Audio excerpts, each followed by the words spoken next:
ये कौन सा कानून है? ये नियम नहीं है।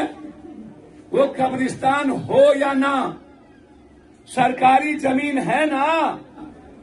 और इस सीओ की पूरी जांच में हम गवर्नर से मिलेंगे और सीओ के इंक्वायरी की मांग करेंगे। पेशेंस के साथ काम किया, प्रशासन ने आपका सहयोग किया, लगातार डीएसपी, एसपी, डीएम से हमारी बातचीत होती रही, हर दिन बातचीत हुआ। अगले बार डीएसपी साहब बोले कि सर सब माहौल शांत हो रहा है, आप थोड़ा सा रुक जाइए। हमको उनका भी बात मानना पड़ता है, सम्मान करना पड़ता है। तो मैं कल राजस्व सेक्रेटरी से मिलूंगा और इस सीओ की पूरी जांच हम लिख के देंगे कि इस सीओ ने 63 से लेके आज तक किस कारण से इन्होंने रसीद काटा, इन्होंने जमाबंदी को क्या किया। इस लड़ाई का जड़ कोई नहीं है, इस लड़ाई का जड़ सिर्फ सीओ है। कल शाम में हम गवर्नर से मिलेंगे और सीओ के इंक्वायरी की मांग करेंगे। ये लोग ब्लॉक में बैठकर मंदिर का जमीन लिख देता है।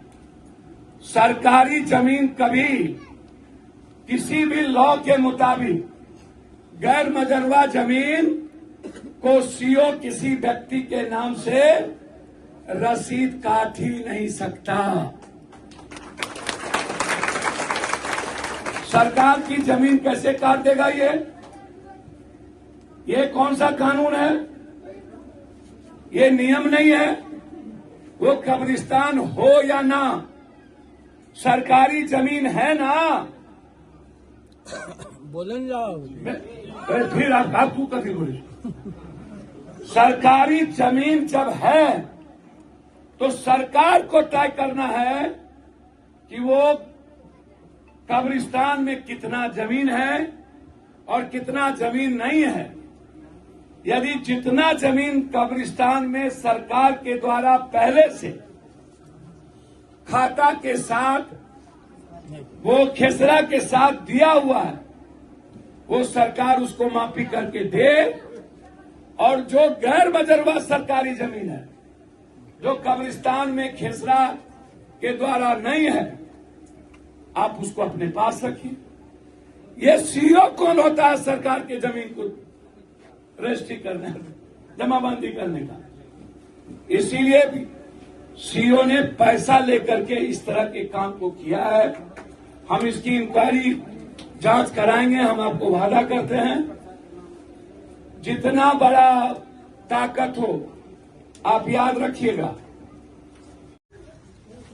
कौन है, नाम हमको नहीं पता, आशुतोष नाम का टाइप का आदमी, कोई सारिका पासवान जी को कपड़ा नंगा साफ कर रहा है, खोल देंगे। अब इधर से भी गाली गलौज हो रहा है।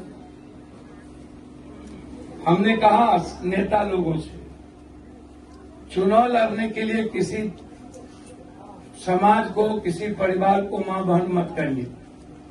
इस सब धंधा से बिहार में बची, वैसे ही बिहार खत्म हो चुका है।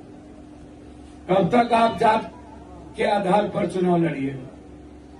कब तक आप हिंदू मुसलमान करके चुनाव लड़िएगा, समाज को बांटिएगा?